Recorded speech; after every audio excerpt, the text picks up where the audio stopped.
Welcome to the Old Soul, New Soul Astrology Podcast with Robert Glasscock. I'm Thomas Miller, and we have a loaded-up question today that we're going to take to Robert first, and then I think that's going to probably result in some dialogue and some banter back and forth between us about this very question I think is amazing. So Anik sent us a question about the relationship course that Robert is currently putting together as this is being recorded, asking an excellent question of somebody who wants to live on their highest timeline and also wants somebody to partner in life with them on that journey. Hi, Thomas and Robert. This is Anik, and I've got a relationship astrology question for you, which is there any way to know, based on a person's birth chart, how likely they are to be living from a higher timeline? In other words, how likely they are to embody the more evolved characteristics of whatever sign they are, or whatever placements they have in their chart, versus the more unevolved, lower shadow qualities of those signs and placements.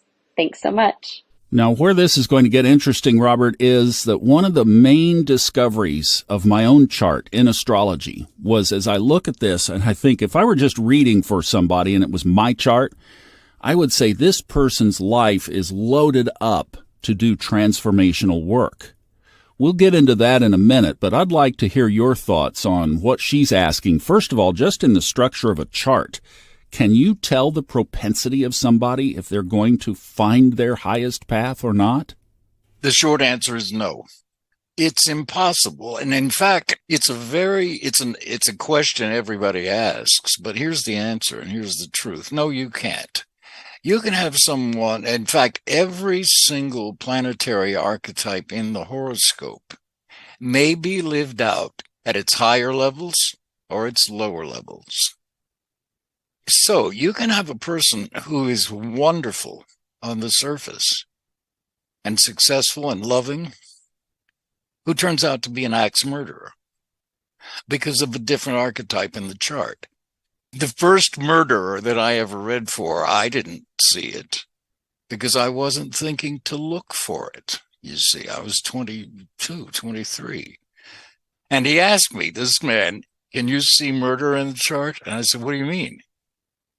Well, I was in prison, and he explained it to me, and it was if murder is ever legitimate, it was a legitimate case. But after that, I realized there is no way, as an astrologer with the horoscope alone, to tell whether a person is living out their best side or their lower natures on any given planet. The sun, the life force, the moon, which is how you are, how we all are on a day-to-day basis, how we are to live with. The Mars energy, which is all about action, passion. The Venus energy, which is all about love and money and values. Those areas can be in conflict, and yet other areas can be in harmony. So I don't think there is such a thing as a perfect relationship, but there sure are relationships that are far more congenial and harmonious and constructive than we're often aware of. It's really possible, but it takes a lot of effort. It takes a lot of consciousness and a lot of awareness about yourself and other people. And the ideal of a perfect relationship is a more or less impossible quest. You will always be frustrated and disappointed if that's what you expect. And a lot of people have unrealistic expectations given their natures. In the chart, there are people, I turn out to be one, although when I was younger, I never thought of myself as a solitaire. But as I've aged and went through the two primary relationships I've had in my life, and no regrets, love them both. But the truth about me is that I am a solitaire. But that took me years to acknowledge in myself. Do you see what I mean?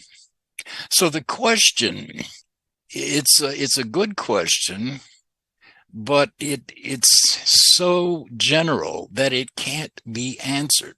Can you tell if someone's living out their highest chart? Well, what do you mean? Their highest self in the business world, or their higher self in the domestic field, or their higher self with children? Or see, in different areas, we're all different.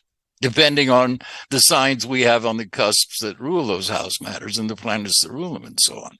So it's an impossible question to really answer. In a chart like, now, whose is this? This is your chart? Yes, I've put my chart up for Robert to look at. Well, I'll tell you what, let's talk about her question I have a couple of other things to throw at you here for your thoughts, and then we'll come back around to this, but it is in the show notes if you guys want to go ahead and cue it up. Hopefully we'll get there. Okay, so what she's obviously asking here, what I'm hearing underneath the question is, if I'm dating somebody and we start talking about astrology and we get to that point, we're starting to compare our lives and where we are on our lives at this point, and she's obviously committed to a highest possible spiritual path. And all those areas encompassed, right, because they are all inclusive, that she wants to have a partner who will be with her on that journey. And one of the things that I've observed in my failed experiences in this area is in a relationship, you either grow together or you grow apart, but you are never static. I think that's true. And, I also have Saturn in the 7th house, Thomas. My Saturn in the 7th is far worse configured than yours. But nonetheless, anybody with Saturn in the 7th house, that is where relationships and marriage, live-in loves, committed relationships is where you will face your most important challenges. They will teach you more than anything else in your life about yourself and about your relationships with other people. And generally, when Saturn is afflicted, as I have it, and certainly as you do with those squares, it will tend to indicate failure. That's the old word in the text. Oh, my marriage failed. I don't believe that. I think that marriages, like anything else, have a lifespan. Some of them are really meant to last for a lifetime. And you can see that in charts too, the propensity for it. Others are not. Well, let's give her a tip on that very point right there. Where would she look if she's looking at a potential dating partner's chart? Where would she look for potential pitfalls or there might be symmetry there? Well, you can look in a couple of places. The place to start is with her own natal chart. Because first of all, if it is not in the birth chart, it's not going to happen. One, when you're just dating somebody, that's a 5th house relationship. The minute that you move in together or get married, either one, it becomes a 7th house relationship, because suddenly if you move in together or you get legally married, now you have shared responsibilities. And in marriage, you have a legal responsibility. So unlike the 5th house relationship where you are both exploring each other and exploring the relationship, the minute you move in together, it becomes a 7th house relationship. And that house in your chart may be completely different than the house of dating.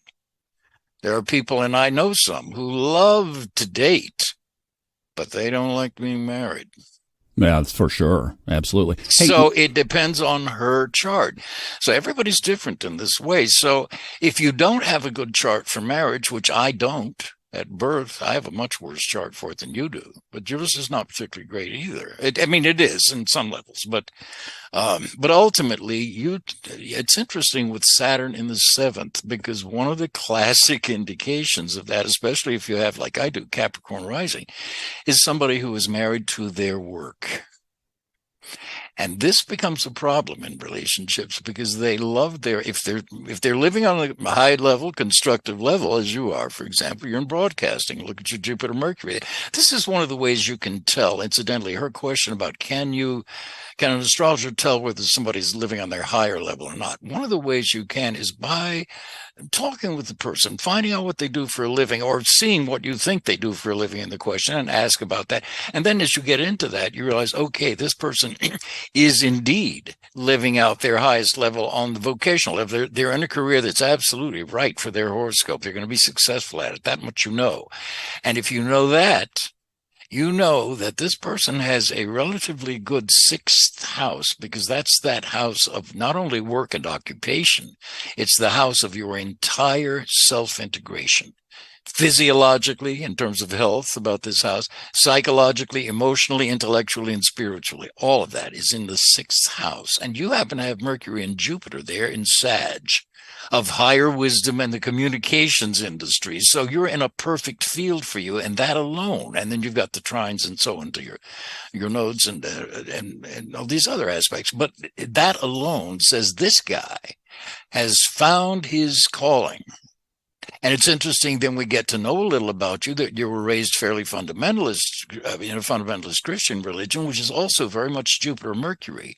And then you took that Sagittarius route and evolved further than the religion that you came from. And then you've arrived at this level of awareness, which is a more metaphysical, philosophical level, but still very spiritual, only it's in broadcast. So you know that you're living out your highest side or highest self in those fields. And that tells you a lot about a person, because when a person is living pretty much in harmony with their chart, you can bet that they're aiming always to get better, more knowledgeable, more self-aware, more spiritual, more creative, more fulfilled. And that alone, that intent will lead them to express the higher sides of their charts. But true criminals, now getting back to her question, true psychopaths are sometimes very difficult to spot. And there are people who are drawn to fatalistic relationships. You're one, I'm another one, with Saturn in the 7th. So to me, what that indicates, and it was true for me, I don't know if it was for you, Thomas, but my 2 main relationships absolutely had a feeling, a sense of compulsion and fate and destiny about them. And I could certainly see some potential problems going into them, but nonetheless, I would never have not gone into them because I was so much in love, and it was a wonderful feeling, and I'm sure you were too.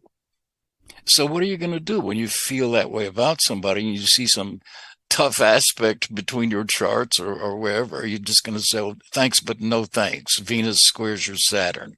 I'm going to move on. Well, sometimes, very positive people can come into our lives and seem to behave in very negative ways. And then when they leave, even though it may have been painful or a real challenge, we realize, I learned something from this that is invaluable to me. So they can actually be sort of angels in disguise.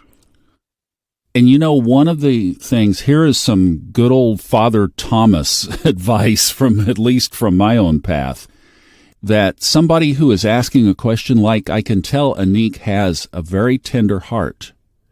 And one of the pitfalls, or one of the things, Anik, that might happen is that you could meet somebody who you fall in love with, just like Robert was describing. Everything's great on this particular level of connection. But then you start looking under the hood, and you realize that your life and his life are not on par. I know so many couples who go through this.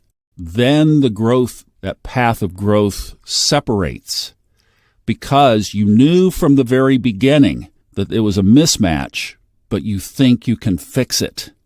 And that's what, Robert, I would underscore what you are saying is you have to look at where things are currently, not what can you improve, because that's probably one of the biggest areas where you never see that pan out well.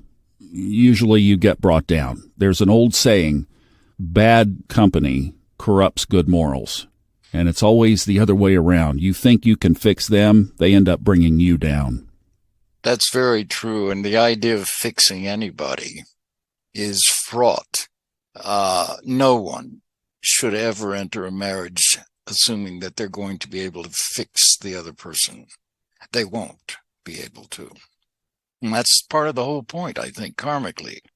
The things that really challenge a lasting relationship are differences in ambition levels. That's a big one. If you have one partner who is ambitious and wants to leave a mark of some kind in the world, and the other one who's really happy living a pretty carefree life and going from this to that, the money doesn't really mean that much to them as long as they've got enough to travel and get by and all of that. That's going to be a difficult relationship. Different ambition levels, different educational levels is another big challenge to a lasting marriage. Different religious backgrounds. If you are someone who is not religious and you're getting with someone who is religious, that's going to be another major challenge. Different racial backgrounds are another challenge, and there absolutely are charts that are romantically inclined to seek out a part. They find different races and nationalities exotic and fascinating and attractive and erotic and on and on. So there are charts where a mixed race marriage absolutely is likely, but it's another big challenge in relationships, because now, depending on where you live, you may have two different racial demographics who are uneasy with this mixed marriage. You see, the same with different religious backgrounds, depending on where you live. So the more that you have in common in terms of levels of ambition, levels of sex drive, which is primarily Mars and Pluto. Mars is the side of love that has to do with sex and lust, the physical side of it. Venus is the emotional side of it, the affectionate side of it. So some people have very strong sex drives, others don't. That's another area of potential incompatibility or compatibility too. And, you know, when we're younger, the biological urges are there. So we feel sexual attractions more powerfully when we're young. Now, if we're trained or conditioned to think of those as bad or threatening in some way, then we will react to those biological urges accordingly. If we find them fascinating, then we're likely to act on those. So sometimes when we're younger, lust, the sexual side, sexual attraction, can bring two people together very powerfully who are not at all compatible as far as a long day-to-day living together, lasting relationship. And that can be also a source of conflict. You know, you mentioned ambition, and this is a point that I would underscore for Anik. When I changed and I committed to my new path, that was in the year of 2009. Couple of years after that, I went to an event that was it was a seminar that they were doing at a metaphysical bookshop there in the Dallas-Fort Worth area. And this teacher, there were probably about a dozen of us in, most were women, and the guy just pointed at me and he said, "Do you see how hungry this guy is for this?" And everybody, all those ladies were shaking their head yes.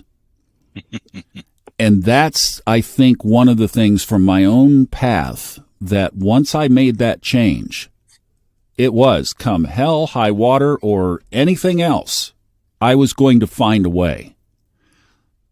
If you're on that kind of level and you're paired up with somebody who is not, where do you think that gap is going to be? Yeah. Right? It's like, now, I did want to clarify one thing. You talked about the fifth house being the dating, exploring area. What about the 11th as far as just being friends? You know, the term, Robert, that they do today is they hang out.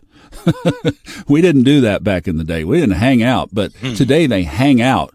To me, that's like an 11th house thing, friends, and then it kind of morphs into something else. But does the 11th factor into this, at least at the very beginning? It does in one level. For example, it does rule friendships and groups of people. And this is something I found out in my relationships that I did not know about myself. If you're a couple and you are doing a lot of socializing, as I had to do, for example, as a television writer, you're schmoozing a lot. There are rap parties, there are studio parties, there are parties in people's homes. Sometimes there's celebrities and so on. If you are comfortable in that environment, which I was, and if you are not intimidated by big names, which I wasn't, you're fine. If you have a partner who is uncomfortable in those environments or who is intimidated, then you're going to be having to watch her all night. So in a case like mine, I would unconsciously, Saturn in Cancer in my 7th, consider my partner to be more of a liability. Secretly, I would never have said it because, in fact, I wasn't aware that I thought that until I got into astrology a bit more and I had relationships that lasted long enough for me to begin to grapple with this in myself.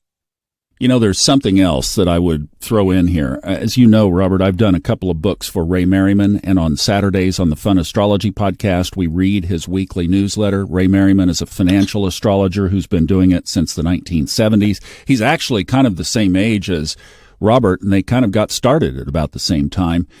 And Ray now is married to a lady who writes relationship astrology. And actually, it was Ray who brought this to her, the 90-day rule. Don't go doing anything committal for 90 days, at least. At least 90 days, right? Don't go being stupid. Give it some time. And, you know, anybody says in any context that a year is really what you need to experience all 4 seasons of the calendar, experience the sun hitting every one of those planets all the way around. Then you can step back and take a look at this thing and say, are we going to be a power couple? Are we really together? Or are there enough pitfalls and chug holes that you've seen in the relationship that you say, let's be 11th house friends, but we're not going to be romantic beyond here? Well, and in astrology, there really is a difference between dating and friendships, the 5th house and the 11th house. Generally, you don't go to bed with friends, or do you? It's a difference in the type of the relationship. Friendship in the 11th house generally now today you talk about hanging out. The other phrase is friends with benefits, which means we're friends and occasionally we sleep together. If it feels good, we do it. You know, dating... And that's fine for some people. I couldn't do it, but it's fine for some people. Well, but look, the dating apps, that's what they're all about now. And I'm not in that game. I'm not on them. But they say that Tinder is very much that. Pick up an 11th house friend. And you might not even be an 11th house friend. You might not even know them. Hey, this one looks good. And there you go, you know? Well, a dating app, which is what you're referring to, is not an 11th house phenomenon. That's a 5th house. It's speculation. It's a game. It's 5th house. It's for pleasure. And basically, it's for sex hookups. Mm-hmm. That's all 5th house. That's got nothing to do with friendship. You may make a friend as a result of a dating hookup, or you probably won't. Just get real. And the other thing that you find, especially I've seen this, I just read for a woman recently with this. She kept wanting to know why. She always picked the wrong guy. They always left her. And I said, and she knew a little bit about astrology. And I said, look at this chart. You don't want a relationship. The excitement in love for you. Look at this Mars and Uranus you have. Your excitement is someone new, someone who's maybe a bit of an outlaw or rebel, somebody who's a little aura of danger and risk about them, and somebody who is sexually charismatic as hell. But you don't want permanency. These are immutable signs. You want to move on, but you're a woman and you can't admit it, or you haven't yet. You're living your life like a lot of men do.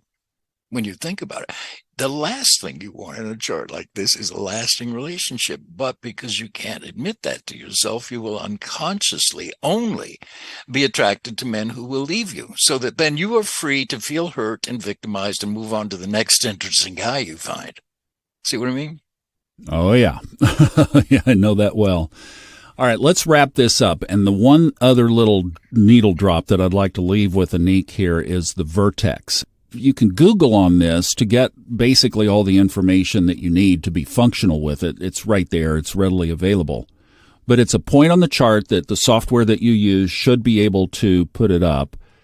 And basically what you're looking for is if it's in the same sign or the same house. I've been following this for a while, and I've just been scratching my little chin and raising an eyebrow here and there and looking at it. But it is very interesting. And it's basically a fated point in the chart. So when you said in the same house, as what? Vertex in the same house as so what you do is you look at your chart and your partner's chart, And I see. For example, if the vertex is in the 5th house, then that might portend. Maybe it's in the same sign, like Scorpio, mine. I know of somebody who I do have not a physical relationship, not a dating relationship, but I do have a relationship in a business thing with somebody who has their vertex in Scorpio just a few degrees away from mine. And it is kind of one of those, it's like you and me, it's like our relationship, that there's this fated intersection where you're going to synchronistically meet this person. That if that vertex is aligned, that's basically what you're looking for. It is the universe has collided your paths for a specific purpose. And then you can take it from there to decide what that purpose is. But that's another part that they could look at. Absolutely. And it's not that, it's like there's not that much written about it, but it is one of those things that just by observation, I've seen enough that it has definitely piqued my interest. Let's put it that way. And see, I love that, Thomas. I tell everybody, every student, every client that I have that's in astrology, try anything you read about or hear about, try it, explore it, see what you get out of it. And if it works for you, keep using it. If it's not giving you anything that you weren't getting elsewhere, then why bother? Because it takes, I guess, a little bit. It doesn't really take any time to calculate it because the computer does it for you.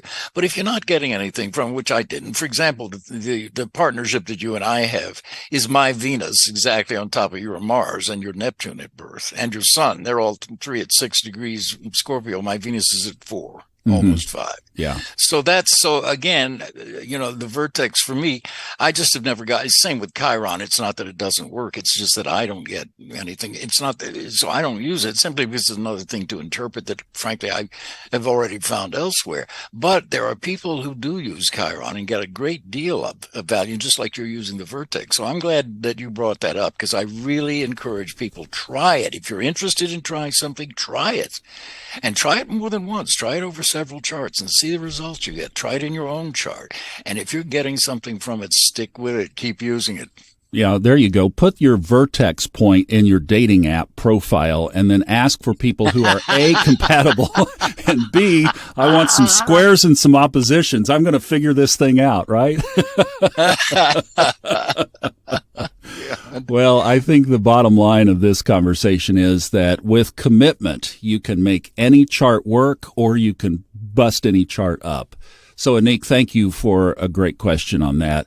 If you had a relationship that has matured a little bit and you're thinking about making that lifetime decision, why not check with Robert for a reading with that other person's chart? And of course, with their permission, take a look at this for your own future. If you were about to make that very important decision, I would spend a few hours with Robert talking about it and looking at both of those charts and seeing where all of these points are so that you are going into it fully wide awake. Wow, what a great resource. So that information is in the show notes. There's a direct link in there along with our Discord channel, YouTube channel, the Fun Astrology Facebook page, and all that stuff is all linked in there. We'd love to have you just integrate into our community. Thank you so much for listening today. We'll see you next time on the Old Soul, New Soul Astrology Podcast with Robert Glasscock.